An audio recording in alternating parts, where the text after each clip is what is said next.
할렐루야. 모든 영광 하나님께 올려드립니다. 우리 다 같이 가슴에 손 얹고 함께 저를 따라 고백했으면 좋겠어요. 하나님, 저를 사랑하셔서 독생자 예수 그리스도를 십자가에 내어 주심으로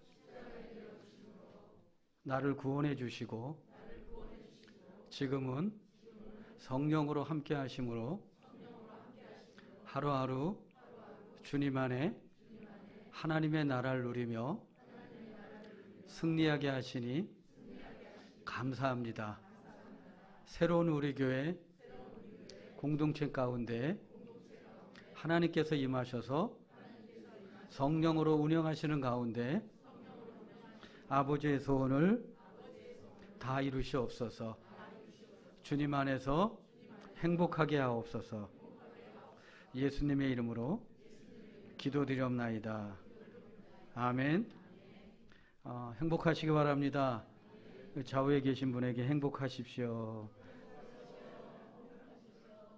우리 입술에 권세가 있음을 우리는 다 압니다. 그래서 할 수만 있다면 축복하고 또 손 한번 잡아주고 한번 웃어주고 할렐루야. 그럴 때 우리를 통해서 자연스럽게 그리스도의 사랑의 능력이 고백한 대로 자신뿐만 아니라 모든 성도에게 흘러가게 될 줄 믿습니다. 특별히 오늘 남성계 헌신 예배로 이렇게 예배를 드리게 되는데요. 또 이렇게 하나님께서 저를 이 자리에 세우신 것은 또한 하나님께서 저를 통해서 이 교회 가운데 하시고자 하는 말씀이 있는 줄 믿습니다. 그래서 다만 저희 입술을 통해서는 주님께서 원하시는 말씀만이 선포되어지기를 원합니다. 오늘 말씀은 굉장히 어떻게 생각하면 가슴 아픈 이야기입니다. 사울 왕이 오늘 말씀 가운데 보면 이제 다윗을 죽이고자 작정한 그 시점에 식사 자리에 나와야 되는데 둘째 날에 나오지 않자, 보이지 않자 이 사울 왕의 아들 그 요나단과 나누는 대화입니다. 그 요나단이 그 아버지 사울 왕에게 오늘은 다윗이 나오지 않습니다라는 이야기를 하게 되고 그러고 나니까 사울 왕이 다윗을 얼마나 어떻게 생각하면 이제 정말 이렇게 대적으로 여겼는지 이름조차 부르지 않습니다. 한번 30절, 31절 다시 한번 읽어볼까요? 시작. 사울이 요나단에게 화를 내며 그에게 이르되 배영무도한 계집의 소생아, 내가 이새의 아들을 택한 것이 내 수치와 내 어미의 벌거벗은 수치됨을 내가 알지 못하랴. 이새의 아들이 땅에 사는 동안은 너와 내 나라가 든든히 서지 못하리라. 그런즉 이제 사람을 보내어 그를 내게로 끌어오라. 그는 죽어야 할 자이니라 한지라. 이렇게 나와 있습니다. 사울 왕이 다윗의 이름을 부르지 않고요, 이새의 아들이라고 부릅니다. 그러면서 하는 얘기가 다윗을 죽이지 않으면 자신의 가문에 수치가 임할 것이고 가문에 위기가 임할 것이라고 얘기하고 있습니다.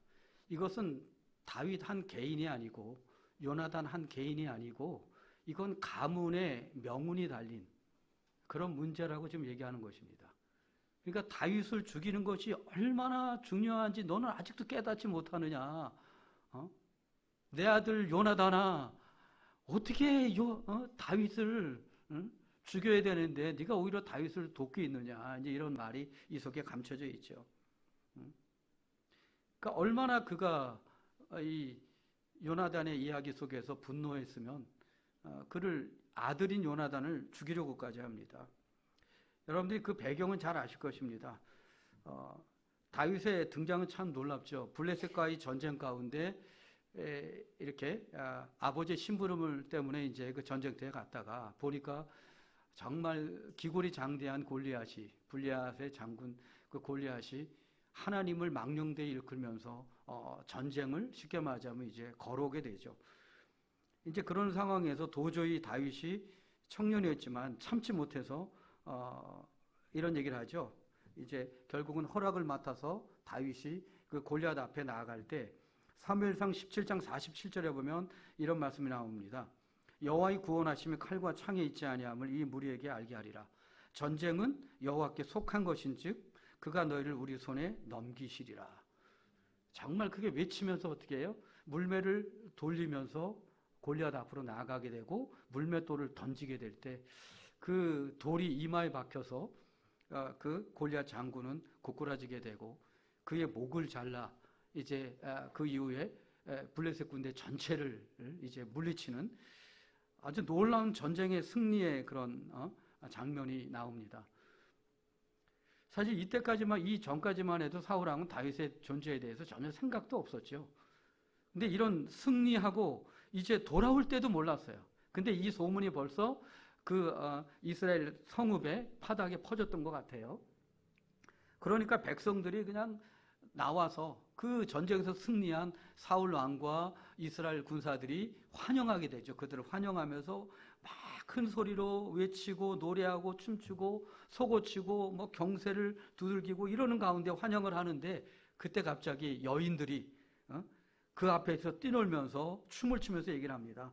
사무엘상 18장 7절에 사울이 죽인 자는 천천히요 다윗이 죽은 자는 만만이로다 라고 하는 노래를 합니다. 근데 그때까지만 해도 사울왕은 전혀 다윗의 존재에 대해서 염두에 두지 않았었죠. 그런데 그 말을 듣는 순간 사울왕이 깜짝 놀랍니다. 놀라면서 굉장한 그 불쾌감을 느끼게 돼요. 위기를 느낍니다. 그러면서 하는 얘기가 뭐라 그래요? 이제 그가 더 얻을 것이 무엇이겠느냐. 이 나라 외에는, 이 왕자 외에는, 왕의 자리 외에는 더 이상 그가 얻을 것이 뭐가 있겠는가라고 생각하게 됩니다. 그러면서 그때부터 다윗을 주목하기 시작하는데 주목했던 얘기는 경계하여 보였다는 것이죠. 이제부터 경계하기 시작합니다. 그러니까 얼마나 경계했냐면요. 그 사무엘상 18장 29절 한번 볼까요? 18장 29절. 우리 함께 다 같이 한번 읽어봅니다. 18장 29절 다 같이 시작. 사울이 다윗을 더욱더욱 두려워하여 평생에 다윗이 대적이 되니라. 아멘. 다윗을 두려워하기까지 합니다. 이제는요. 그러니까 왕이 나라를 통치할 때 기본이 뭡니까? 민심이잖아요. 그러니까 다윗이 죽인 자는 만만이라고 얘기하는 백성들의 그 모습을 보면서 다윗을 두려워하기 시작하죠. 사울왕은 그때부터 정말 다윗을 제거하지 않으면 자신의 왕의 자리가 위태롭다라고 느끼면서 그는 이제 대적으로 생각하게 되는 것이죠. 국내 정치에서도 여러분들 계속해서 나오는 게 뭐예요? 여론조사죠. 그렇죠? 지난 정권도 마찬가지고 이번 정권도 마찬가지고 여나 야나 다 할 것 없이 여론조사에 참 민감한 것 같아요. 근데 그런 또 여론조사가 계속 나오다 보니까 일반 국민들도 자연스럽게 거기에 처음엔 무관심했는데 그냥 관심을 갖게 되는 것 같아요. 우리나라 국민들의 전체적인 여론, 그 생각들은 어떠한가? 나하고 같은가? 괜히 관심을 갖게 되잖아요. 그래서 나라를 통치하고 다스리는 사람들은 또 얼마나 더 민감하게 했어요. 민심이 얼마나 중요한지 사울왕은 알았던 거죠. 이미 왕으로서 나라를 다스리다 보니까. 그때부터 사실은 사울왕은 어떻게 노골적으로 창을 던져서 죽이려고까지 했죠. 그 위에는 그 전쟁에 나가서 싸우는 것도 위험한데 오히려 블레셋 군대 200명을 죽여서 그 표피를 가져오면 자기 딸을 주겠다. 왜 그렇게 얘기해요? 표피를 베일 정도로 베려고 하면 어떻게 더 위험한 상황이 올 수도 있잖아요.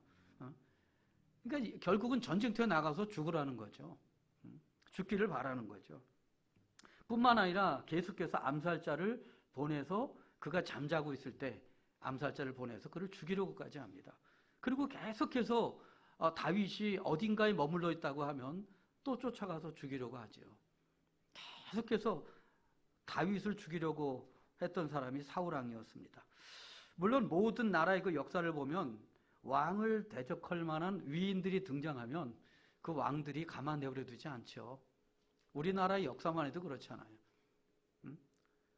세상이 그런 것이죠. 직장도 마찬가지인 것 같아요. 뭐 사업을 하시는 분이나 직장에 다니시는 분이나 또 그 외에 또 많은 일터에서 있을 때 자기보다 뛰어난 사람이 가까운 데 있고 그 사람이 많은 칭찬을 받을 때 정작 자기는 어떻게 해요? 같은 일을 하는 사람은 또 위기를 느끼게 돼요. 어떤 양육강식의 어떤 진화론적인 그런 세상이기 때문에 어쩌면 세상은 그런 세상이다라고 우리는 사실은 이미 다 알고 있습니다. 너무도 잘 알고 있죠. 그러나 우리는 세상이 그러하다고 할지라도 하나님의 사람인 우리는 이와 같은 세상 속에서 남들처럼 똑같이 살아야 됩니까? 사울왕처럼 살아야 됩니까? 아니라는 거죠. 그래서 저는 오늘 말씀을 가지고 함께 생각하길 원하는 것입니다. 정말 세상이 어떠할지라도 우리는 하나님의 자녀로서 그럼 어떻게 살아야 되는가라고 하는 부분이죠. 그리고 더 나아가서 세상을 조금 더 산 사람으로서 우리 특히 남선교회 연합 헌신 예배를 드리는데 남선교회쯤 되면 신앙도 조금 더 살았잖아요. 그렇죠? 신앙 안에서도. 이 교회 안에서도 어떻게 생각하면 어른들의 위치에 있지 않습니까? 우리 자녀들, 청년들 보기에, 젊은 부부들을 보기에. 그들 앞에 과연 우리는 어떤 모습으로 비춰지고 있는가? 사울왕의 모습으로 비춰지지 않는가? 혹여나 아니면 요나단의 모습처럼 그렇게 비춰지고 있는가? 참 중요하다고 생각해요. 근데 오늘 말씀 속에서 그 사울왕의 후계자 1순위였던 요나단, 그는 사울왕하고 그 어떻게 그 아버지를 안 닮았는지 몰라요. 참 저도 때로는 제 그 어떤 부끄러운 모습들, 물론 목사라고 해서 다 옳게 살지는 않잖아요. 생각이나 마음이나. 그건 주님과 저 사이에서 주님만이 아시죠. 그래서 저 역시도 날마다 회개하며 살아갑니다. 근데 저는 자녀들에게 늘 그런 생각해요. 자녀들이 제발 나의 안 좋은 모습은 담지 않았으면 좋겠다. 때로는 자녀들도 생각하죠. 내가 저 엄마 아빠는 절대 안 닮을 거야. 그런 자녀들이 있을 거예요. 네. 교회에서 비춰지는 모습과 가정에서, 직장에서 비춰지는 모습, 과연 어떠한가? 그래서 저는 오늘 요나단의 마음으로라고 하는 제목으로 함께하기를 원합니다. 정말 요나단은 전혀 달랐어요. 아버지와요. 그는 사울왕의 후계자 1순위였습니다. 오직 답답하면 요나단은 얼마나 달랐냐면 사울왕이 그 다윗을 죽이고자 하는 그런 마음을 알고선 뭐라고 얘기해요? 오늘 말씀처럼 사무엘상 20장 32절 우리 함께 읽어볼까요? 요나단의 마음을 한번 느껴보면서 읽었으면 좋겠어요. 사무엘상 20장 32절 함께 다 같이 읽어봅니다. 시작. 요나단이 그의 아버지 사울에게 대답하여 이르되 그가 죽을 일이 무엇이니까 무엇을 행하나이까? 이런 거죠. 아버지 다윗이 뭘 잘못해서 아버지 다윗을 죽이려고 하는 거예요. 도대체 다윗을 왜 죽이려고 하는 거예요? 그와 같은 신하가 어디 있습니까? 지금 말하고 있는 거죠. 이 말을 들은 사울왕은 어떻게 돼요? 그것을 받아들이기보다는 오히려 화가 분노해가지고 하는 얘기가 있잖아요. 창까지 던져서 죽이려고 해요. 기가 막히죠. 물론 인류 역사를 통틀어서 자신에게 보장된 어떤 권력을 빼앗아갈 상대에게 이토록 관대한 사람은 찾아보기 어려울 것입니다. 요나단이 그런 사람이야. 참 특이한 사람이에요. 요나단. 정말 아주 그러니까 이런 사람이 요나단인데요. 그래서 저는 오히려 요나단의 어떤 말과 행동 이런 것들을 바라보면서 이 시대에서 참 보기 드문데 이 시대를 살아가는 우리에게 정말 특별히 하나님의 사람으로서 우리에겐 신선한 충격이 아닐 수 없다는 거예요. 왜 하나님께서 요나단의 이야기를 이렇게 이 성경책에 기록하게 하셨을까? 참 놀랍잖아요. 이런 사람을 찾아보기 쉽지 않잖아요. 그런데 사울왕은 어떻게 했어요? 이렇게 다윗을 죽이려고 하였던 것이죠. 계속해서. 하나 여쭤봅시다. 사울왕이 하나님의 뜻을 몰라서 다윗을 죽이려고 했을까요? 아니에요. 이 부분에 대해서도 좀 더 생각하기 원해요. 우리는 지금까지 수없이 말씀을 들어왔어요. 배워왔어요. 깨달았어요. 회개도 했어요. 그리고 말씀대로 살려고 참 몸부림칩니다.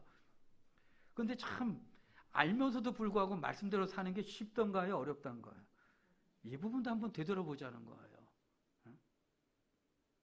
사울왕은 다윗을 죽이고자 하는 것이 하나님의 뜻이 아님을 너무도 잘 알았어요.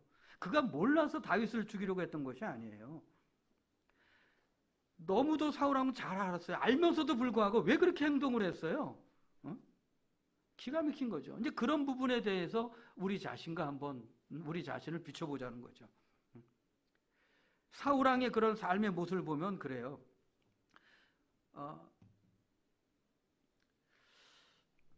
이런 말씀이 나옵니다. 사무엘상 13장 11절에 보면요, 그런 말씀이 나와요. 무슨 얘기가 나오냐? 블레셋과의 전쟁 전에 사무엘이 이제 드려야 되는데, 번제를 드려야 되는데 그의 역할이죠. 근데 사무엘이 좀 늦게 와요. 그랬더니 어떻게 돼요? 사울왕이 들어버린 거예요. 먼저 자기가. 그러니까 사무엘이 뒤늦게 와서 하는 얘기가 13장 11절에 이렇게 얘기합니다. 왕이 행하신 것이 무엇입니까? 아니, 이해가 안 되는 거예요. 사무엘의 입장에서 보면. 살아계신 하나님 앞에서. 그러고 나니까 왕이 뭐라고 얘기해요? 당신은 언제 올지 모르고 백성들은 흩어지기에 부득이하여서 번제를 드렸다고 그 이후에 변명하고 있습니다. 몰라서 예배 드렸어요? 번제를 드렸어요? 아니에요. 물론 위기 상황은 됐어요. 블레셋 군대가 너무너무 많은 상황에서 이제 얼마 안 되는 이스라엘 군대들이 이렇게 있을 때 블레셋 군대를 바라보는 이스라엘 군사들의 마음이 얼마나 위축되겠어요. 위축되면서 어떻게 해요? 사울왕은 사무엘 그 제사장은 늦게 오지. 이런 상황에서 사울왕은 두려운 거예요. 두려워 떠는 그 이스라엘 군사들의 모습, 그리고 그들이 한 명 두 명 자꾸 이렇게 도망가려고 하는, 그 자리를 피하려고 하는 모습을 보면서 마음이 두렵고 초조해졌죠. 물론 그거를 모르는 바는 아니에요. 그러나 그런 상황에서도 하나님이 원하시는 것이 무엇이었을까라고 하는 거죠. 그래서 사무엘은 와서 잘했다고 칭찬하지 않아요. 지금 당신이 한 일이 뭐냐는 거예요. 지금 당신이 한 일은 절대 하나님께서 기뻐하시는 일이 아니라고 하는 거예요. 우리는 그렇잖아요. 다급하면 누구처럼 행동해요? 이 사울왕처럼 행동합니다. 가만히 되돌아보십시오. 다급하면 그렇게 행동을 해요. 근데 그것이 한 번으로 끝나면 좋은데 반복해서 그렇게 해요. 몰라서 그래요? 알면서도 그럽니다. 하나님께서 세우신 질서를 너무도 잘 알았으면서도 불구하고 사울왕은 그렇게 행동했다라고 하는 거예요. 사실 사울왕은 이 전쟁의 승리는 숫자에 많고 적음이 있지 않고 하나님께 있음을 잘 알았어요. 누구보다도 잘 알았어요. 그럼에도 불구하고 환경에 지배당할 때 이렇게 돼버리는 거예요. 알면서도 불구하고 말이죠. 그리고 또 이런 일도 있잖아요. 그 사울왕의 그런 모습 가운데서 다윗을 죽이려고 몸부림치며 쫓아다니죠. 근데 사무엘상 24장에 보면 엔게디 광야의 굴에 다윗이 도망가다가 그 같이 있는 그 무리들과 함께 숨게 되죠. 근데 이제 사울왕이 볼 일이 급해서 이 굴에 들어갑니다. 근데 어떻게 해요? 죽여요? 안 죽여요? 안 죽입니다. 이게 다윗과 또 사울왕의 이제 차이인 것 같아요. 옷만 살짝 베죠. 근데 그것도 모를 정도로 캄캄했던 것 같아요. 이 굴이 말이죠.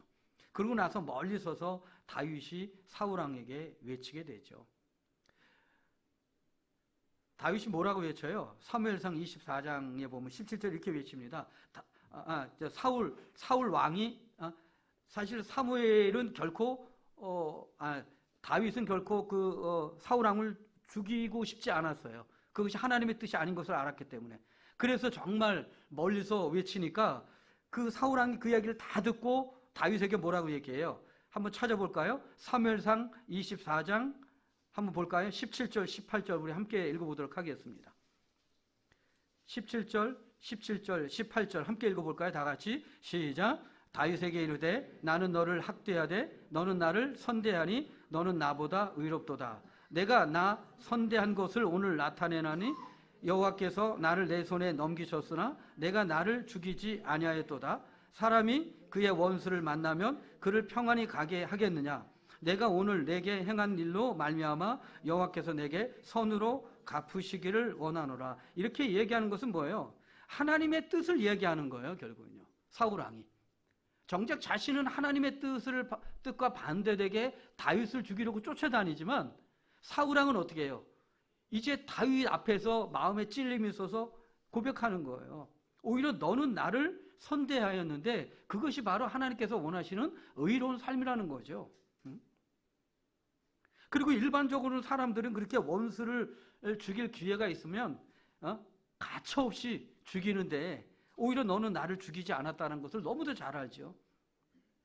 그리고 오히려 하나님께서는 여호와께서 내게 선으로 갚으시기를 원하느라. 그러니까 하나님은 언제나 우리가 하나님의 자녀로서 말씀 가운데 순종하고 살 때 원수를 오히려 정말 선으로 갚을 때 하나님께서 그 사람을 책임지는 역사를 누구는요? 사울왕은 너무도 잘 알았던 것이죠. 그 이외에도 마찬가지입니다. 사무엘상 26장 21절에도 역시 죽이지 않죠. 그가 잠자고 있는 막사에 들어가서 물병과 창만 들고 나오는데 멀리서 또 다윗이 외치고 나니까 또 마음에 찔림이 있어서 그때는 울면서 얘기를 해요. 사울왕이 26장 21절에 보니까 사울이 이르되 내가 범죄하였도다. 내 아들 다윗아 돌아오라. 내가 오늘 내 생명을 귀하게 여겼은즉 내가 다시는 너를 해하려고 하지 아니하리라. 내가 어리석은 일을 하였으니 대단히 잘못되었도다. 잘못을 알아요. 너무도 잘 알아요. 누구보다도 잘합니다.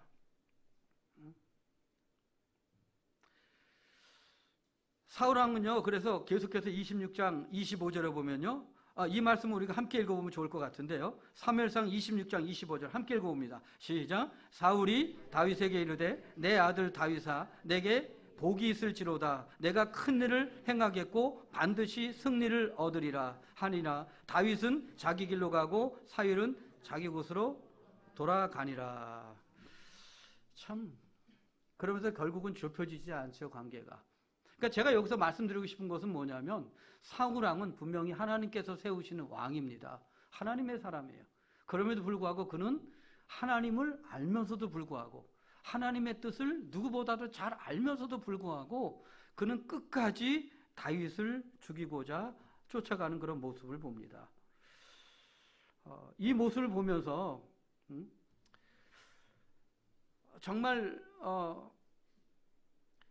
다윗을 그 왕으로 세우시는 것이 인간으로서는 사울이 왕이라고 할지라도 이것이 정말 거스를 수 없는 어떤 하나님의 계획인 것을 사울왕이 알았다면 얼마나 좋았을까.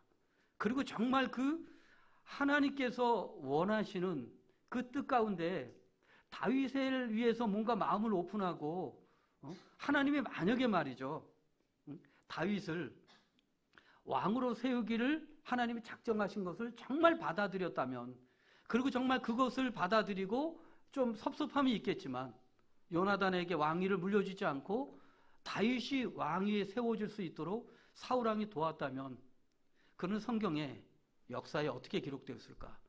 저는 그런 생각을 해봤어요. 그럼에도 불구하고 그는 뭘 맛봤습니까? 왕이라고 하는 이 권력을 맛봤죠. 힘을 맛봤죠. 그것을 맛보고 나니까 그 다음부터는 어떻게 돼요? 여러분들이 사울왕이 언제부터 그렇게 변했냐면요, 왕이 된 지 2년이 지나서부터 변해요. 그 2년 동안 하나님께서 함께 하시면서 모든 전쟁에서 승리케 하시죠. 그런데 2년이 딱 넘어가면서부터 그가 바뀌기 시작합니다. 어떻게 바뀌어요? 그때부터는 왕의 힘을, 왕의 권력, 왕의 자리라고, 왕이라고 하는 자리가 주는 그 힘과 그 많은 것들, 이런 것들이 그를 완전히 사로잡게 되죠. 그래서 그때부터는 어떻게 돼요? 왕으로서 자신의 판단과 경험과 어떤 기준, 하나님보다 그것을 더 붙잡고 신뢰하게 됩니다. 그래서 사실은 청년들이 이 신앙생활을 잘 하다가 이제 직장생활을 시작하고 사회생활을 시작하고 몇 년 지나면서 어떻게 돼요? 하나님보다 세상을 더 의지하고 자신의 능력을 의지하는, 그러면서 시험에 들게 되죠, 사실은요. 그리고 점점 주님을 떠나는 그런 청년들의 모습을 보게 됩니다. 사울왕이 꼭 그런 모습이었어요. 근데 저는 이런 모습이 결국 뭐냐면 고린도후서 10장 4, 5절에 보면 이런 말씀이 나와 있어요. 우리의 싸우는 무기는 육신에 속한 것이 아니에요. 오직 어떤 견고한 진도 무너뜨리는 하나님의 능력이라. 모든 이론을 무너뜨리며 하나님 아는 것을 대적하여 높아진 것을 다 무너뜨리고 모든 생각을 사로잡아 그리스도에게 복종하게 하니. 우리가 세상을 살아가면서 하나님의 사람이지만 세상을 살아가면서 세상에 많은 것들이 또한 필요해요.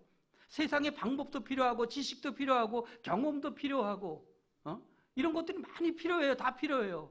근데 그것을 자꾸 경험하다 보면 하나님을 의지하기보다는 그것을 의지하게 되니까 그것이 뭐가 된다는 거예요? 견고한 진이 돼버리고 마는 거예요. 이게 정말 문제라는 거예요. 사울왕은 채 그렇게 바뀌는데 2년밖에 걸리지 않았어요. 2년에 다 무너져 버렸습니다. 하나님과의 관계에서.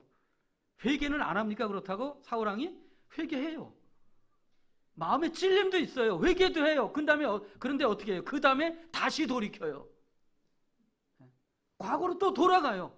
입술만 회개해야 하였지 그 마음 중심이 하나님께로 돌이키지 않았다는 거예요. 이것이 견고한 진이 돼서 우리의 생각과 마음을 사로잡습니다. 하나님께로부터 세상으로 옮겨지는, 신뢰하는 그런 일들이 벌어지게 되는 것이죠. 그래서 정말 저는 생각해 봤어요. 사울왕이 그 범죄한 이후에 사무엘을 통해서 그 책망을 들었을 때 정말 회개하고 돌이켰다면 그 이후라도 말이죠. 다윗을 만났을 때 다윗의 책망을 들으면서 찔림이 있었을 때 그것이 하나님의 음성으로 듣고 그가 정말 회개하고 돌이켰다면 그의 삶이 얼마나 달랐을까? 하나님께서 얼마나 기뻐했을까? 얼마나 하나님께서 좋아하셨을까? 얼마나 하나님께서 사울왕을 또 다른 축복으로 그를 지키셨을까? 저는 이런 생각을 해봤어요. 그래서 정말 사울왕이 말이죠. 그것이 하나님의 뜻인지를 알고 다윗을 이제 왕으로 세우기 위해서 하나님의 뜻을 받들기 위해서 정말 세심하게 왕이 될 수 있도록 모든 것을 도왔다면 해야 될 일이 많잖아요. 신하들이 다윗을 중심으로 하나로 모이게 하려면 또 그 역할이 있잖아요. 얼마나 중요해요. 그런 역할을 다 세심하게 도왔다면 사울왕의 노후가 어떻게 되었을까? 어떻게 되었을까? 저는 그런 생각을 해봤어요. 다윗왕이 정말 왕이 된 후에 사울왕을 죽였을까요? 경쟁자라고 생각해서?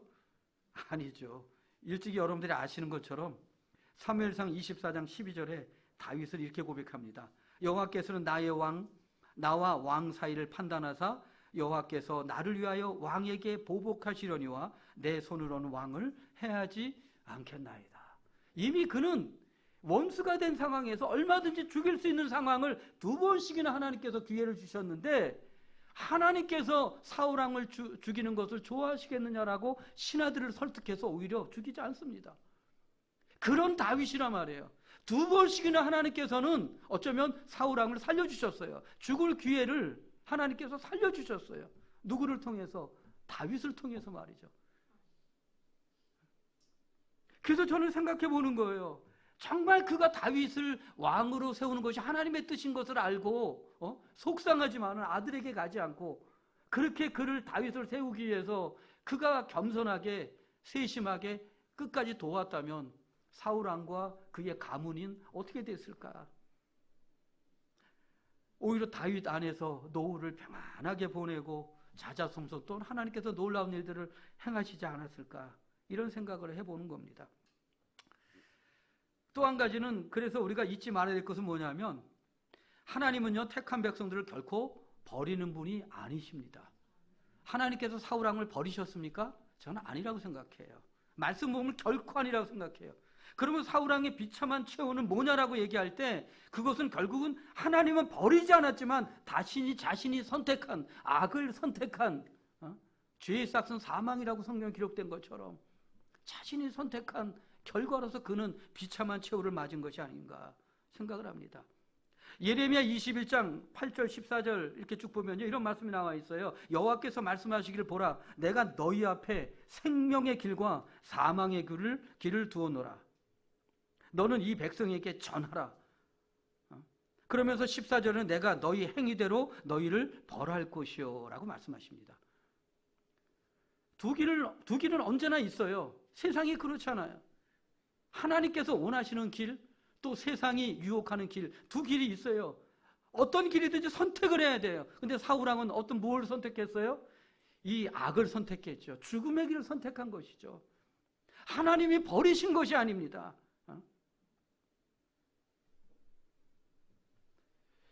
사무엘상 15장 11절 말씀을 여러분들이 지금 떠올려 주시는지 모르겠어요. 내가 사울을 왕으로 세운 것을 후회하노니 그가 돌이켜서 나를 따르지 아니하며 내 명령을 행하지 아니하였습니다. 하나님께서 사무엘을 통해서 후회했다고 말씀하시죠. 근데 이것이 정말 완전히 버리려고 말씀하는 거예요? 아니잖아요. 광야에서 이스라엘 백성들이 하나님을 모세를 죽이고자 또 하나님 앞에 원망하고 또 그들이 금송아지를 만들고 했을 때 하나님 뭐라 그러셔요? 그들을 다 멸하시려고 하시잖아요. 근데 그것이 하나님의 그 진심이십니까? 아니잖아요. 아니에요. 하나님은 어떤 분이세요? 하나님은 끝까지 포기하지 않고 기다리시는 분이에요. 누구를? 우리가 돌아올 때까지 말이죠. 그래서 지금도 홀로 두지 않고 예수님께서 그리스도 성령으로 우리와 더불어 함께 하시면서 매 순간순간 죄를 깨닫게 하시는 거예요. 이것이 얼마나 큰 은혜인지 몰라요. 죄가 생각나는 것이 얼마나 큰 은혜인지 몰라요. 세상 사람들은 모릅니다. 그거를. 죄가 깨닫는다는 것은 내가 하나님의 자녀라는 것이고, 죄를 깨닫게 하시는 것은 나를 사랑하시는, 나를 포기하지 않으시는, 나를 기다리시는, 나를 회복하기를 원하시는 하나님의 사랑인 것을 잊지 마십시오. 그리고 언젠가는 반드시 회개하고 돌이키기를 끝까지 기다리시는 분, 끝까지 사랑하시는 분, 독생자 예수 그리스도를 십자가에 내어주시기까지 우리를 사랑하는데 어떻게 버리시겠어요? 그래서 또 이런 말씀까지 기록하셨죠. 베드로후서 3장 9절 말씀에 보면 저를 따라할까요? 주의 약속은 어떤 이들이 더디다고 생각하는 것 같이 더딘 것이 아니라 오직 주께서는 너희를 대하여 오래 참으사 아무도 멸망하지 아니하고 다 회개하기에 이르기를 원하시느니라. 아멘이십니까? 이것이 하나님이세요. 우리를 향한. 사실 그러다 보니까 이런 말씀이 있는데도 불구하고 젊은 세대들이 정말 신실하게 믿다가 세상 가운데 어떤 연유에서 떠나갔다가 다시 돌아올 때쯤 되면 그런 마음을 갖게 되잖아요. 내가 무슨 자격이 있다고 죽게 돌아가. 자, 그게 교만인지도 모르고 말이죠. 무슨 자격이 있다고. 그러나 아니에요. 자격 있는 사람 논하자면 이 자리에 누가 있습니까? 저도 자격이 없어요. 하나님은 자격을 논하지 않아요. 다만 택하셨고 십자가를 통해서 생명을 주셨기 때문에, 내가 너를 택했기 때문에 끝까지 사랑하는 거죠. 자식이기 때문에 끝까지 사랑하는 것이죠. 할렐루야. 사울왕이 왜 이것을 깨닫지 못했을까? 이것을 깨달았다면 얼마나 좋았을까? 그래서 사실은 하나님께서는 사무엘을 통해서 이 사무엘상 15장 22절에 이렇게 말씀하겠죠. 순종이 제사보다 낫고 듣는 것이 순양의 기름보다 나으니 정말 이제는 제발 돌이켜서 내 말에 순종해라. 그래야 내가 너와 함께하며 너를 지키고 너를 담대하게 하고 내가 너를 통해서 하나님의 뜻을 이루고 내가 너를 복줄 것이 아니냐. 지금 그렇게 말씀하는 것 같아요. 참 이런 것들을 바라보면서 참, 그리고 여기서 하나 더 이야기하자면 다윗을 하나님께서 왜 사울왕에게 보내셨을까요? 저는 이것이 하나님께서 사울왕을 너무너무 사랑하시기 때문에 보냈다고 믿습니다. 너무너무 사랑하기 때문에. 2년 만에 그가 변했다 그랬잖아요. 그렇죠? 그 이후부터. 근데 그 이후에 결국은 어떻게 해요? 다윗이 등장하게 되죠. 정말. 물론 그 이전부터 등장을 하지만은 그 다윗이 등장할 때 다윗은 어떤 사람이죠? 하나님 앞에 정말 신실한 사람이었어요. 그래서 다윗을 보냄으로 인해서 어떻게 해요? 그가 연주하면 사울왕에게 들렸다 악기가 떠나가요. 이 도우라고 보낸 거예요. 다윗이 전쟁에 나가서 승리해요. 하나님께서는 다윗을 왜 보내셨을까요? 다윗을 통해서 자신의 이전에 순전했던 그 아름다운 신앙의 모습을 돌이켜보라고. 다윗은 어쩌면 사울 왕의 과거의 젊은 시절에 어떤 그 모습을 거울처럼 보는 귀한 사람으로 하나님께서 저는 보내줬다고 생각을 해요. 하나님께서 사울 왕을 너무너무 사랑하시기 때문에 그래서 다윗을 보내셨는데 그 다윗을 하나님께서 자신을 위해서 자신을 회복시키고자 도우라고 보낸 사람으로 여기지 않고 대적으로 여겼으니 얼마나 기가 막혀요. 우리가 어쩌면 직장에서도 그렇고요. 이 교회도 마찬가지고 사업을 할 때도 마찬가지고 학교를 다닐 때도 마찬가지고 어쩌면 주위에 많은 사람들 나를 힘들게 하는 사람도 있을 거예요. 그렇죠? 나를 돕는 사람도 있을 거예요. 그러나 제가 늘 병원에서 느껴지는 것은 뭐냐면요. 하나님의 뜻이 있기 때문에 만나게 하셔요. 모두가. 결국은 하나님은 나를 세우고자 환경 가운데 만나게 하십니다. 그래서 사실은 그 사람에게부터 완전히 문을 닫는 것이 아니라 하나님께서 왜 그 사람을 내 곁에 두시는가 바라볼 때 깨닫게 될 때 오히려 그 사람을 통해서 겸손히 더 주님께 나아가게 되고 그러므로 인해서 나는 그리스도 안에서 더 회복되어져 더 큰 일도 감당하게 되는 그런 역사의 주인공이 될 줄 믿습니다. 그래서 저는 너무 안타까운 거예요. 사울 왕이 정말 다윗을 곁에 두고 그 모든 그 문제들을 함께 풀어나갔다면 그래서 이스라엘 나라를 그 다윗과 더불어 세워나갔다면 사울 왕은 당대에 얼마나 멋진 나라를 세웠을까요? 그리고 사울 왕은 얼마나 당대뿐만 아니라 대대로 역사 가운데 위대한 왕으로 자리매김했을까요? 저는 이런 생각을 해보게 돼요. 오늘 남성계 헌신 예배를 드리는 모든 분들 또한 정말 정말 어떤 제가 말씀드린 이런 것처럼 주위의 모든 사람들이 나를 위해서 존재한다라고 하는 믿음 가운데서 아름답게 신앙생활을 이곳에서 교회를 세워나갈 수 있다면 또 직장에서 세워나갈 수 있다면 정말 어느 곳에든지 세워나갈 수 있다면 하나님께서는 그들을 통해서 그들을 영원히 기억하게 하실 것입니다. 할렐루야. 그리고 그분들을 통해서 정말 어쩌면 저는 그래서 이렇게 얘기하고 싶어요. 다윗 세대라고. 어쩌면 사울 왕 다음에 누가 왕이 돼요? 다윗이 왕이 되잖아요. 그래서 저는 사울 왕을 통해서 다시 다윗 세대를 준비시켜야 되는데 사울 왕은 준비를 못 하잖아요. 하나님께서 하시잖아요. 그런데 여러분들이 정말 다음 세대를 다윗 세대라고 생각을 하시고 그들을 위해서 멋지게 그 역할들을 감당할 수 있다면 얼마나 좋을까. 하나님께서 얼마나 기뻐하시고 새로운 우리 교회 미래가 하나님의 역사 가운데 얼마나 칭찬받는 교회, 정말 이 시대에 점점 교회가 위기라고 하는데 얼마나 더 큰 일도 감당하게 하실까, 이런 것도 저는 생각해 보았습니다. 할렐루야. 어쨌든 그랬으면 얼마나 좋았을까 싶지만 사울 왕은 그렇게 살지 못하고 비참한 최후를 맞게 됩니다. 그럼 봅시다. 이제 요나단으로 넘어가 봅시다. 요나단은 자기 아버지 사울 왕과 어떻게 달랐어요? 이미 아시는 것처럼 요나단에 대해서 정의하자면 저는 이렇게 정의하고 싶어요. 저를 따라해 볼까요? 요나단의 믿음은 시기 질투, 욕망을 뛰어넘는 믿음의 사람으로 하나님의 뜻대로 산 사람이었습니다. 할렐루야. 전 이렇게 정의를 내려봤어요. 그는 정말 어떻게 왕을 정말 이어받을 수 있는 후계자 1순위였어요. 요나단은요. 기가 막히잖아요. 이 팔은 안으로 굽는다고 하잖아요. 그렇죠? 아무리 아버지의 말이 이게 좀 자기의 마음에 거슬린다고 할지라도 아버지가 그 일을 해줌으로 인해서 자기는 그냥 아무 일도 안 해도 왕이 될 수 있는데, 얼마든지 왕이 될 수 있는데, 그러면 아버지 말을 듣는 게 옳지 않을까? 세상 사람들은 그렇게 생각할 거 아니에요. 그러나 하나님의 사람 요나단은 달랐어요. 아버지의 말보다도 하나님의 말씀에 더 집중합니다. 와, 이게 참 놀랍습니다. 그래서 결국 요나단은 아버지 사울 왕으로부터 다윗을 지키는 길을 선택을 해요. 오히려 반대로 죽이는 길이 아니라 다윗을 살리는 길을 선택합니다. 지키는 길을 선택합니다.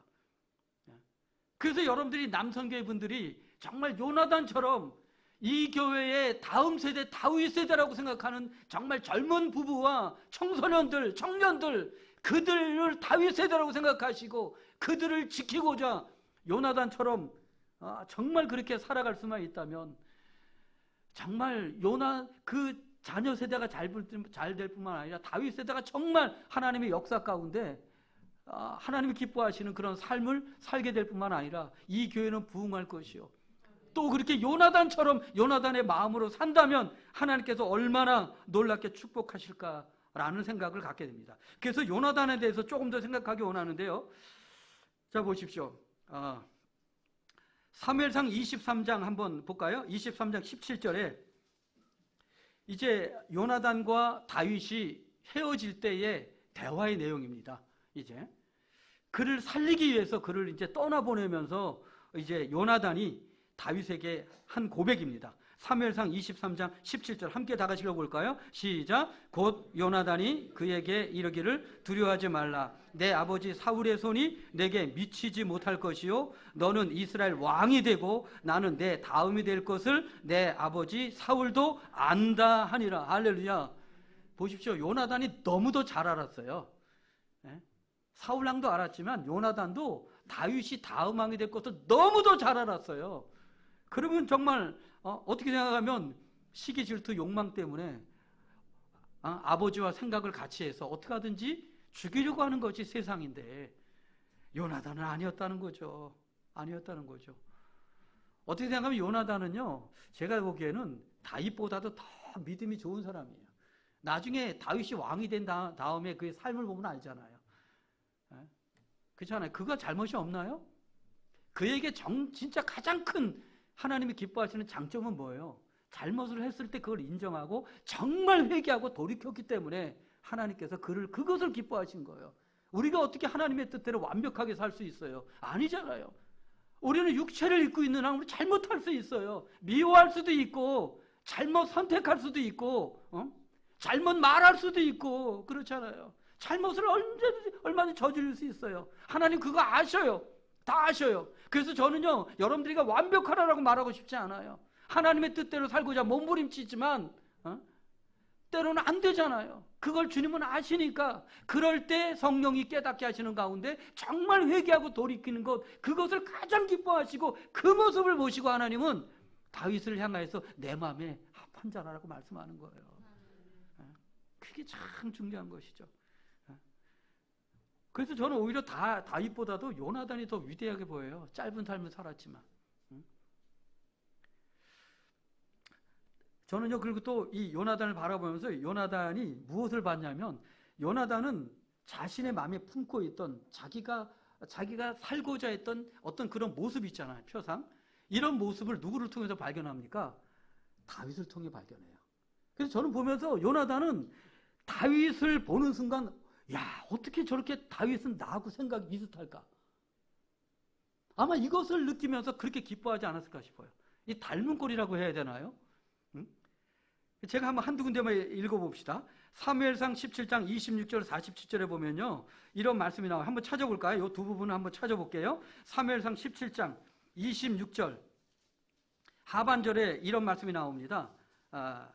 뭐라고 나오냐면요, 이 다윗이 이야기하는 겁니다. 저를 따라합니다. 중간부터 한번 보시면서요. 이 할례받지 않은 블레셋 사람이 누구이기에 살아계신 하나님의 군대를 모욕하겠느냐? 그 다음부터 읽어봅시다. 시작. 또 여호와의 구원하심이 47절 읽어봅시다. 47절 시작. 또 여호와의 구원하심이 칼과 창에 있지 아니함을 이 무리에게 알게 하리라. 전쟁은 여호와께 속한 것인즉 그가 너희를 우리 손에 넘기시리라 말씀하셨죠. 다윗이 이렇게 선포하잖아요. 그렇죠? 이 다윗 선포예요. 근데 요나단은 어떤 선포를 할까요?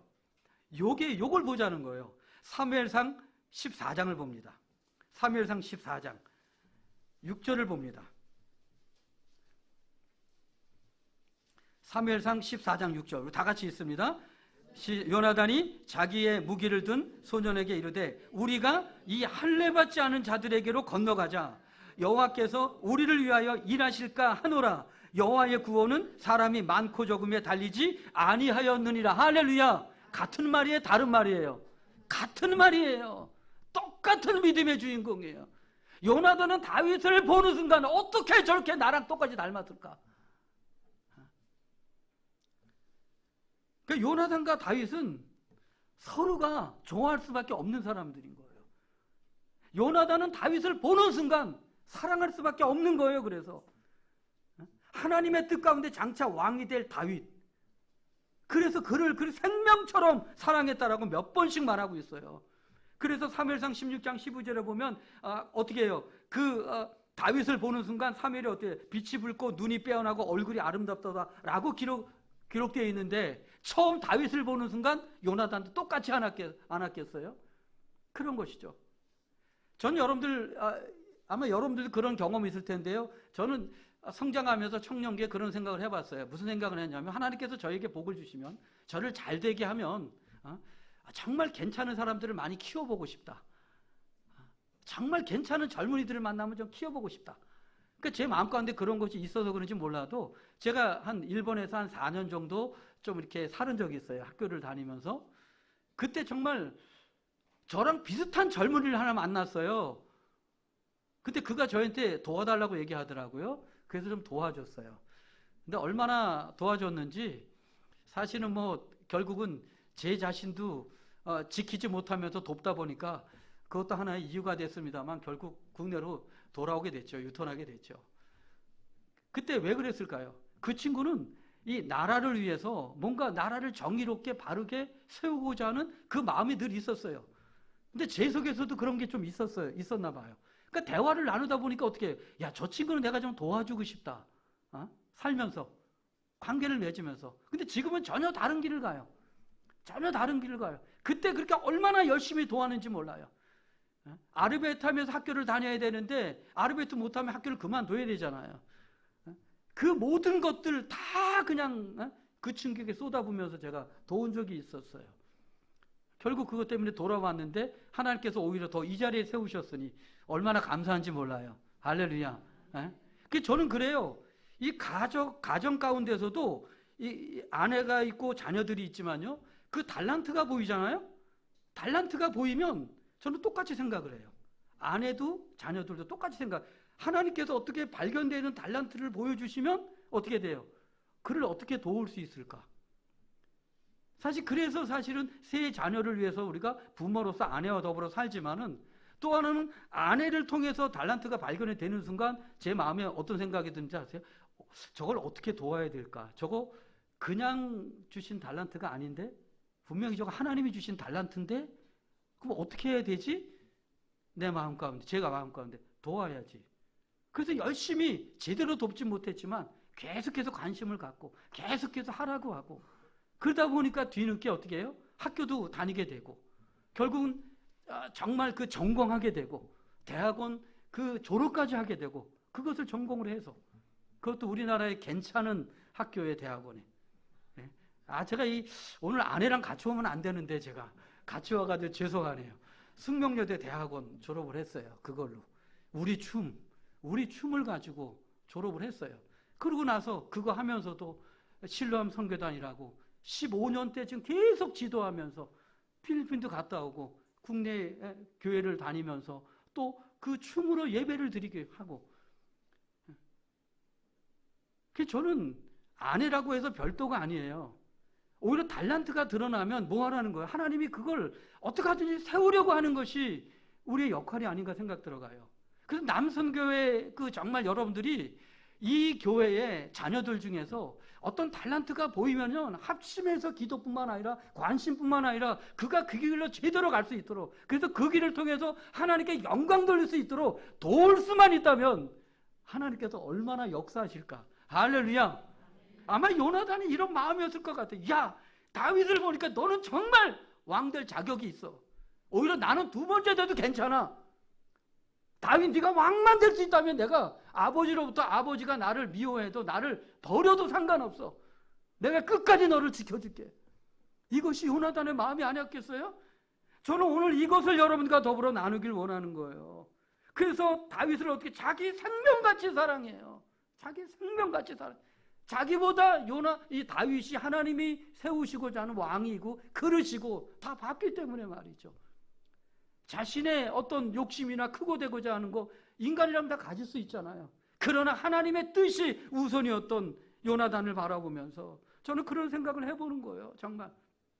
그래서 제가 말씀드린 것처럼 남선교회 이 교회를 충성되이 섬기는 거 알지만은 더 나아가서 미래를 위해서 우리 자녀들의 미래를 위해서 정말 다윗을 세우듯이, 그러니까 MZ세대, 알파세대라고 하는데 그들을 제대로 돕고 하나가 돼서 돕고 그들을 세워나갈 수만 있다면 이 새로운 우리 교회는 정말 새로운 역사를 써가는, 하나님께서 정말 기뻐하시는 놀라운 역사가 정말 나타나게 될 줄 믿습니다. 할렐루야. 그래서 여러분들을 직장으로 보내셨고 학교로 보내셨고 또 갖가지 세상으로 보내셨는데, 또 그렇게 다윗 세대를 세워서 세상으로 보내셔서 또 그들을 통해서 또 다른 세대를 세워나갈 수 있는 그 일들을 감당하는 여러분들 되시기를, 또 그런 남성가 되기를 주의 이름으로 축원합니다. 그래서 요나단에서 몇 가지 이렇게 보니까요, 구체적으로 요나단이 어떤 사람인가? 요나단은 정말 하나님의 사랑을 품은 사람이다. 저는 그렇게 결론을 맺고 싶어요. 그 사랑이 없으면 안 되잖아요. 그의 우정은 정말 그 예수 그리스도의 하나님의 사랑인 것이죠. 또 한 가지를 보자면 그는요, 어떤 사람이냐면 두 번째는 그 공감 능력이 정말 뛰어난 사람이다. 그리고 참 위로자다. 그가 다윗을 위로하는 거 보십시오. 얼마나 다윗의 아픔을 자기의 아픔으로 여기는 것 같아요. 공감 능력이 얼마나 뛰어난지 몰라요. 가면 갈수록 세대가 많이 외롭고 힘들어하잖아요. 말을 못하잖아요. 그런데 정말 남선교회 분들이 이 요나단처럼 정말 한 분 한 분 성도들, 또 청년들, 또 자녀들 바라볼 때 표정만 봐도 읽어낼 수 있는, 그래서 또 그들을 정말 공감할 수 있는, 세대 차이 난다 그러지 마시고 기도하면 하나님께서 열어주십니다. 세대 차이를 좁혀주십니다.